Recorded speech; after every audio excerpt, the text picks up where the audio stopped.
বাচ্চার ব্রেইনের জন্য নিরাপদ কার্টুন কোনটি? 5টি ফ্যাক্ট। কোকোমেলনের মতো ফাস্ট পেস্ট কার্টুন দেখিয়ে বাচ্চার মনোযোগ ধ্বংস করছেন না তো? বাচ্চার মানসিক বিকাশের জন্য কোন কার্টুনগুলো নিরাপদ তার 5টি সায়েন্স ব্যাকড ফ্যাক্ট আজই জানুন। 1. Slow paced cartoon. যেসব কার্টুনে প্রতি 2 সেকেন্ডে দৃশ্য বদলায় না, সেগুলো ব্রেনকে ওভার স্টিমুলেট করে না। ট্র্যাশ ট্রাক বা পাফিন রকের মতো ধীর গতির কার্টুন বাচ্চার মনোযোগ বাড়াতে সাহায্য করে। 2.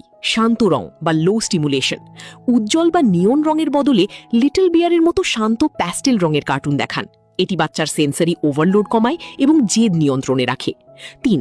বাস্তব জীবনের ইমোশন। সুপারহিরোর মারামারির বদলে ব্লুই বা ড্যানিয়েল টাইগারের মতো কার্টুন বেছে নিন। এগুলো বাচ্চাদের এমপ্যাথি এবং রাগ কন্ট্রোল করতে শেখায়। 4.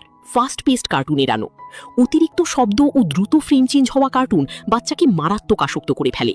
এগুলো নিয়মিত দেখলে বাচ্চা সাধারণ খেলাধুলায় পুরোপুরি আগ্রহ হারিয়ে ফেলে। 5. কোভিউইং। কার্টুনকে ডিজিটাল আয়া বানাবেন না। বাচ্চার পাশে বসে কার্টুন দেখুন এবং এরপর কি হবে প্রশ্ন করে প্যাসিভ স্ক্রিন টাইমকে অ্যাক্টিভ লার্নিংয়ে বদলে দিন।